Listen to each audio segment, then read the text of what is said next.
Hello everyone, so welcome to your own channel. So in today's video we will talk about Chandrayaan 3. Yes, the day 14th July 2023 and the time was 2:35 p.m. when ISRO launched its third lunar exploration mission, and that is Chandrayaan 3 from Andhra Pradesh Sriharikota, and the space center was Satish Dhawan Space Center, that is SDSC.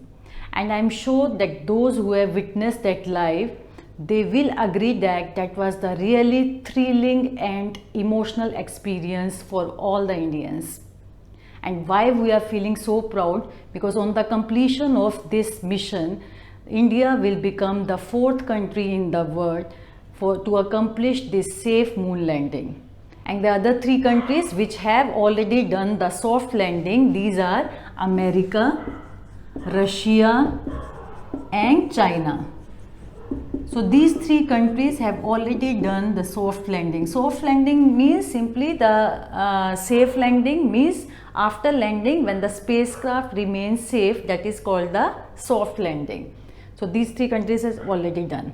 Now before coming to the Chandrayaan 3, we will talk about Chandrayaan 1 as well as Chandrayaan 2. चलिए Chandrayaan 1 and Chandrayaan 2 को भी याद करते हैं. Chandrayaan 1 was launched in 2008. What was the purpose? What was the objective to send Chandrayaan 1? See, Chandrayaan 1, Chandrayaan 2, Chandrayaan 3 have same objectives to study about moon, to get more information about moon. But Chandrayaan 1 was sent only to take round around the moon. Orbit के moon के चारों ओर के orbit में घूमते रहने के लिए भेजा था. सॉफ्ट लैंडिंग या लैंडिंग करने के लिए नहीं भेजा था. तो ये चंद्रयान 1 का पर्पस क्या था? मून के सरफेस से 100 किलोमीटर अबव ऑर्बिट में चक्कर लगाते रहना और वहीं से मून का इंफॉर्मेशन कलेक्ट करना. And this Chandrayaan 1 was sent for how many years? 2 years. But it worked for 312 days, right? And after 312 days क्या हो गया? It stopped operating. उसमें कुछ प्रॉब्लम आया तो वो ऑपरेट करना उसने बंद कर दिया. तो 312 दिन के लिए उसने वर्क किया और जितने भी हमारे ऑब्जेक्टिव्स थे, प्लान्ड ऑब्जेक्टिव्स, उसको 95% अचीव किया. तो it was not a failure, right. 95% जो पर्पस था हमारा भेजने का वो हमारा अकम्प्लिश हो गया, कंप्लीट हो गया. So that was Chandrayaan 1. Chandrayaan 2 के बारे में शायद आपको याद होगा. Chandrayaan 2 was launched in 2019. अब चंद्रयान 2 जो भेजा गया था वो लैंडिंग के लिए, सॉफ्ट लैंडिंग के लिए भेजा गया था, मून के सरफेस पे उतारने के लिए उसको. तो उसने अपना जर्नी अच्छे से कंप्लीट किया था चंद्रयान 2 का. बट जैसे ही लैंड करने लगा लास्ट मोमेंट पे उसका लैंडिंग प्रॉपरली नहीं हो सका due to some technical glitch. तो that was the really sad moment for all the Indians. But ISRO didn't give up. 2019 से लेके 2023 तक इसरो ने इस पे वर्क किया and ISRO learn from its previous mistake और उसने विद पावरफुल कमबैक किया चंद्रयान 3 के साथ. एक पावरफुल कमबैक किया. जो भी उसकी गलतियां हुई थी हमारे चंद्रयान 2 में उसको कवर किया चंद्रयान 3 में. तो इसमें इम्प्रूवमेंट है एज कंपेयर टू चंद्रयान 2. तो क्या डिफरेंस है चंद्रयान 3 और चंद्रयान 2 में? तो आइए समझते हैं. So now we will see how Chandrayaan 3 is different from Chandrayaan 2 और we can say how Chandrayaan 3 is better than Chandrayaan 2. Now before coming to this point, चलिए पहले एक पिक्चर देख लेते हैं. ये पिक्चर है चंद्रयान 3 की. I hope it is clearly visible to you all. दिख रहा है सभी को? सो ये एक पिक्चर है चंद्रयान 3 का. क्या है इसमें? नीचे एक रॉकेट है. कौन सा रॉकेट यूज किया था चंद्रयान 3 में? ये है आपका LV-M3-M4. LV-M3-M4. This was the rocket used in Chandrayaan 3. ठीक है. और ये सबसे ऊपर जो ये दिख रहा है ये क्या होता है? पेलोड. इसको बोलते हैं पेलोड. ठीक है। अब पेलोड क्या है, पेलोड के अंदर हम स्पेसक्राफ्ट रखते हैं जो हमें लॉन्च करना है, राइट, वो इसके अंदर है, ऊपर वाला एरिया। तो इसको लॉन्च करने के लिए हमारा रॉकेट है कौन सा, LV-M3-M4, राइट। और जो ये साथ में दिख रहे हैं ये दोनों साइड, ये क्या हैं, ये हुए बूस्टर। क्या बोलते हैं इनको, बूस्टर। क्या ज़रूरत है बूस्टर की बताते हैं। पहले रॉकेट कैसे फंक्शन करता है, कौन से प्रिंसिपल पे काम करता है रॉकेट। रॉकेट वर्क करता है न्यूटन्स के थर्ड लॉ ऑफ मोशन पे, न्यूटन्स के थर्ड लॉ ऑफ मोशन। क्या होता है, to every action there is an equal and opposite reaction, यही होता है न्यूटन्स का थर्ड लॉ। अभी इसमें रॉकेट में क्या होता है, जो ये दिख रहा है नीचे, क्या है ये बर्निंग फ्यूल है। तो रॉकेट का इंजन फोर्सिबली थ्रो द या emit the hot burning fuel in downward direction, forcibly with great force. जितना फोर्स नीचे लगेगा उसका रिएक्शन रॉकेट ऊपर जाएगा, है ना। तो इसमें यही प्रिंसिपल है। न्यूटन्स का थर्ड लॉ कैसे काम कर रहा है, तो रॉकेट से आपका जो ये आ रहा है hot burning fuel with gases नीचे की तरफ जा रहा है, ठीक है। और वो क्या करेगा, अपोजिट डायरेक्शन में उसको रॉकेट को ऊपर ले जाएगा। तो rocket moves in upward direction due to that. अभी क्या होता है, देखो ये बूस्टर का ज़रूरत क्यों पड़ा, जितना अर्थ के सरफेस के पास होते हैं ग्रेविटेशनल फोर्स ज़्यादा होता है, जितना अर्थ से दूर जाएंगे ग्रेविटेशनल फोर्स डिक्रीज होगा। यहाँ आपका ग्रेविटेशनल फोर्स ज़्यादा है और यहाँ पे कम होता रहेगा, है ना। तो अभी क्या है, तो ये बूस्टर का ज़रूरत क्यों पड़ा, बूस्टर का ज़रूरत इसलिए पड़ा कि जब भी आप टेक ऑफ करेंगे तो अर्थ के सरफेस से जाएगा तो ग्रेविटी वहाँ पे ज़्यादा है, ग्रेविटेशनल फोर्स ज़्यादा हुआ तो उसको सपोर्ट का ज़रूरत है। तो बूस्टर उसको सपोर्ट करेगा to go in upward direction, right. तो एक लिमिट तक, एक रेंज तक वो ज़रूरत पड़ेगा बूस्टर का, और उसके बाद बूस्टर इससे अलग हो जाएंगे और वो नीचे अर्थ पे गिर जाएंगे, क्योंकि ऊपर उसको ज़रूरत नहीं है, ऊपर आप ग्रेविटेशनल फोर्स कम है तो आराम से जा सकता है, ठीक है। नीचे आपका ग्रेविटी ज़्यादा लगेगा तो इसीलिए बूस्टर का ज़रूरत पड़ेगा। आई होप इट इज़ क्लियर, ठीक है। चलिए अब आ जाइए, Chandrayaan 3 is different from Chandrayaan 2। तो क्या था चंद्रयान 2 में, चंद्रयान 2 में हमने भेजे थे लैंडर, जो स्पेसक्राफ्ट के 3 मेन पार्ट थे, लैंडर, रोवर एंड ऑर्बिटर। ये भेजा था हमने चंद्रयान 2 में, ठीक है। लेकिन अभी हमने क्या भेजा है चंद्रयान 3 में, lander and rover only, orbiter नहीं भेजा। क्यों नहीं भेजा, क्या ज़रूरत नहीं है ऑर्बिटर की, ज़रूरत है। तो क्या करेंगे हम, इसके ऑर्बिटर को यूज़ करेंगे। जो आपकी लैंडिंग प्रॉपर नहीं हुई थी, बट ऑर्बिटर आपका चंद्रयान 2 के समय मून के चारों ओर घूम रहा था, मतलब प्रॉपरली वर्क कर रहा था। ऑर्बिटर का पर्पस ही ये होता है, मून के चारों ओर घूमते रहना, है ना, ऑर्बिट में। तो orbiter still of Chandrayaan 2 is still working normally, normal काम कर रहा है, तो हम उसी ऑर्बिटर को चंद्रयान 3 में यूज़ करेंगे, ठीक है, सेम को। अभी लैंडर और रोवर होते क्या हैं, इनका पर्पस क्या और कैसे काम करते हैं, चलिए समझते हैं। लैंडर क्या होता है, जैसे सपोज आपका इस तरह का लैंडर हुआ, है ना। लैंडर का it's a part of spacecraft which rest on moon surface. जो लैंड करता है मून सरफेस पे वो लैंडर ही होता है, ठीक है।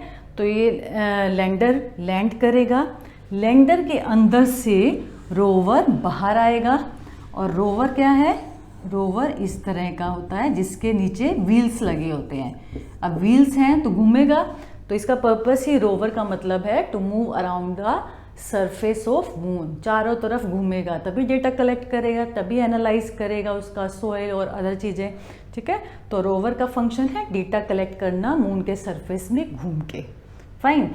और ऑर्बिटर क्या कर रहा है, ऑर्बिटर सपोज आपका यहाँ बना देते हैं मून, ऑर्बिटर मून के चारों ओर चक्कर लगा रहा है, चंद्रयान 2 वाला, और हम चंद्रयान 3 में भी सेम ऑर्बिटर को यूज़ कर रहे हैं। ये हो गया हमारा ऑर्बिटर सपोज, ठीक है। अब क्या कर रहे हैं, रोवर ने डेटा कलेक्ट किया मून के सरफेस से, और क्या किया, सेंड किया किसको, लैंडर को सेंड किया जो भी डेटा कलेक्ट किया। लैंडर ने क्या किया, किसको भेजा, ऑर्बिटर को, ठीक है, रोवर ने लैंडर को, लैंडर ने ऑर्बिटर को। ऑर्बिटर क्या करेगा, विल सेंड द डेटा और इंफॉर्मेशन ऑन अर्थ, वो अर्थ पे भेज देगा उसको, ठीक है। इस तरह से तीनों काम करते हैं। आई hope it is clear. Now ये तो हुआ फर्स्ट पॉइंट कि चंद्रयान 3 में सिर्फ लैंडर और रोवर भेजे गए हैं और चंद्रयान 2 में तीनों भेजे गए थे। वो अलग बात है, ऑर्बिटर उसका यूज़ कर लेगा, बट भेजा गया है 2 ही, ठीक है। एक ये डिफरेंस हुआ। सेकंड क्या है, सेकंड इम्प्रूवमेंट हमने क्या किया कि जो लैंडर की लेग्स हैं वो स्ट्रॉन्ग बनाई हैं, अभी इम्प्रूव की है लैंडर की legs, so that it can resist the impact of landing. आराम से जो प्रेशर पड़ता है लैंड करने के बाद उसको रेजिस्ट कर पाए, उसको बियर कर पाए, झेल पाए, ठीक है। तो ये हो गया, एक लेग्स उसका इम्प्रूव किया, स्ट्रॉन्ग लेग्स बनाया है। और क्या बेटर हुआ है, देखो जो चंद्रयान 2 था उसका जो इंजन था लैंडर का पावरफुल नहीं था, तभी वो लास्ट मोमेंट पे उसका स्पीड रिड्यूस नहीं कर पाया। लैंडर जैसे आया स्पीड रिड्यूस नहीं हो पाया, जोर से लगा और लैंडिंग प्रॉपरली नहीं, what ever it was. But Chandrayaan 2 का जो था रॉक इंजन, लैंडर का engine was not very powerful. अभी हमने क्या किया, उसको पावरफुल इंजन दिया ताकि वो लास्ट मोमेंट पे स्पीड को कंट्रोल कर पाए, फर्स्ट थिंग। और जो लैंडिंग स्पॉट था चंद्रयान 2 का वो 500 बाय 500 मीटर का था, 500 metre by 500 metre landing spot. और चंद्रयान 3 का हमने बढ़ा के कर दिया कितना, 4 किलोमीटर बाय 2.5 किलोमीटर। ये 500 मीटर बाय 500 मीटर है और ये हमने 5 किलोमीटर बाय 2.5 किलोमीटर कर दिया। और इसके साथ साथ उसमें एक हैज़र्ड डिटेक्शन सिस्टम भी ऐड कर दिया, ठीक है। सो ये सब इम्प्रूवमेंट हुआ। और इसरो के चीफ बोलते हैं कि जो ये डिज़ाइन है वो फेलियर बेस्ड डिज़ाइन है, not the success based design. तो इसका क्या मतलब होता है, failure based design. Failure based design का मतलब है कि जो भी डिज़ाइनिंग की है वो किस पे फोकस की है कि क्या क्या फेलियर हो सकते हैं और उनको कैसे टैकल किया जाए और कैसे प्रोटेक्ट किया जाए। तो this design is called failure based, here I am writing failure based design, ठीक है। So these were the few differences, main few differences, okay. Now come to the budget. अभी इसमें चंद्रयान 3 में कितना बजट लगा, ओनली 615 करोड़ का बजट लगा। That was really really less. If you see in other countries for the same project they have spent so much money. उसके comparison में ये 615 करोड़ बहुत ही कम है। So that was the cost effective project, right? Now if you see the expected landing of Chandrayaan 3 is 23rd of August 2023 at 5:47 PM. तो ये आपका expected landing date और time है। तो इफ़ यू सी कितने दिन लगे उसको चांद तक पहुंचने के लिए, मून तक पहुंचने के लिए, 42 डेज। 42 डेज अराउंड उसको लगा अर्थ से मून का। नॉट बैड, द डिस्टेंस है 3,84,000 something, so not bad, okay. But if you see the other countries को कितना लगता है, 3 to 4 days में। कैसे लगा और हमें इतना क्यों लगा 42 days? See 3 to 4 days इसलिए लगा बिकॉज उन्होंने क्या किया, अर्थ से मून में उन्होंने डायरेक्ट लैंडिंग कराई है, सीधा पावरफुल इंजन लिया, पावरफुल रॉकेट लिया और डायरेक्ट उसको लैंडिंग करा दी। तो डायरेक्ट लैंडिंग जब होती है तो उसमें 3 to 4 डेज में पहुंच जाएगा स्पेसक्राफ्ट। और हमने क्या किया कि 42 डेज लगे, हमने उसको घुमाया। कैसे घुमाया, उसको चक्कर लगवाए, ऐसे इलिप्टिकल वे में, थोड़ा थोड़ा उसका इलिप्टिकल पाथ बढ़ाते गए धीरे धीरे। 5 से 6 चक्कर वो अर्थ के काटेगा, ठीक है। और जैसे ही अर्थ एटमॉस्फेयर से वो निकल जाएगा और फिर वो लूनर के, ये मून है, मून के ऑर्बिट में इंसर्शन हो जाएगा और उसका जो इलिप्टिकल पाथ है धीरे धीरे कम होता रहेगा। तो 3 से 4 चक्कर काटेगा और उसके बाद मून पे लैंड करेगा। तो क्या कर रहे हैं हम लोग और क्यों कर रहे हैं, हम इसरो क्या कर रहा है, इसकी ग्रेविटी को यूज़ कर रहा है अर्थ और मून की। तो डायरेक्ट वो क्यों नहीं गया, डायरेक्ट भी जा सकते थे, क्यों नहीं गया, उसको कॉस्ट इफेक्टिव बनाने के लिए। सी इसके लिए आपको जो रॉकेट हमारा LV-M3-M4 पावरफुल है, बट इतना भी पावरफुल नहीं है कि उससे हम डायरेक्ट लैंडिंग करा सकें। तो डायरेक्ट लैंडिंग के लिए जो रॉकेट चाहिए वो पावरफुल होना चाहिए, बहुत ज़्यादा पावरफुल होना चाहिए, और वो एक्सपेंसिव भी होगा ऑब्वियसली। तो कॉस्ट इफेक्टिव बनाने के लिए इस प्रोजेक्ट को हमने इस तरह से भेजा है। दोनों की ग्रेविटी को यूज़ करके धीरे धीरे हम उसको बढ़ा रहे हैं। एकदम से हमें पावरफुल नहीं चाहिए, देखो थोड़ा थोड़ा बढ़ रहा है इलिप्टिकल पाथ, तो इतना पावरफुल उसकी रॉकेट की ज़रूरत नहीं है। ठीक है, तो क्या हुआ पहले, तो अर्थ के पहले चक्कर काटेगा 5 से 6 चक्कर काटे, इलिप्टिकल पाथ धीरे धीरे बढ़ाते गए, और जैसे ही उसका अर्थ का एनवायरनमेंट, अर्थ की ग्रेविटी से वो दूर हुआ, तो वो एंटर कर देता है लूनर ट्रांसफ़र ट्रेजेक्ट्री। तो ये एक ट्रेजेक्ट्री है, लूनर ट्रांसफ़र ट्रेजेक्ट्री। ठीक है, इसमें आया और इसके बाद वो मून के ऑर्बिट में इंसर्ट हो गया। अब मून के ऑर्बिट में इंसर्ट हुआ तो धीरे धीरे इसका इलिप्टिकल पाथ छोटा होता गया। अब मून की ग्रेविटी काम करेगी उसके ऊपर। ठीक है, तो जो चंद्रयान 3 का स्पीड स्लो डाउन हो जाएगा और वो धीरे धीरे उसका इलिप्टिकल पाथ कम होते हुए मून पे सॉफ्ट लैंडिंग करेगा। So now we will see what Chandrayaan 3 will do on moon. अब चंद्रयान 3 14 डेज का मिशन है उसका मून के सरफेस पे, तो वो क्या करेगा। So first thing, it will study moons environment including it's history, geology and potential for resources. तो मून्स के एनवायरनमेंट को स्टडी करेगा, उसकी हिस्ट्री के बारे में, जियोलॉजी के बारे में, और क्या रिसोर्सेज के पोटेंशियल हैं, right. It will study lunar soil and capture photographs of earth from the lunar orbit. तो लूनर सॉइल को एनालाइज करेगा, मून के सरफेस की जो सॉइल है, and capture photographs of earth. कहाँ से, लूनर ऑर्बिट से अर्थ का फोटोग्राफ्स कैप्चर करेगा। It will look for presence of minerals on moon surface. तो it will also see whether there are minerals, कौन कौन से मिनरल्स हैं मून्स के सरफेस पे, तो वो भी उसको स्टडी करेगा। It will collect information to find the potential for human habitation in future. Future में कितनी संभावनाएं हैं एक इंसान के वहाँ पे रहने की, तो उसकी भी इंफॉर्मेशन कलेक्ट करेगा। It will also look for presence of water on moon. Moon पे वाटर का प्रेजेंस है या नहीं है, उसके भी प्रूफ इकट्ठा करेगा या उसको स्टडी करेगा। So these were the points what Chandrayaan 3 will do. I hope it is clear. So I hope this information will be useful for you all. So if you like the video, please click on like button and do share with your friends. And if you are new, click on the subscribe button. So thanks for the watching.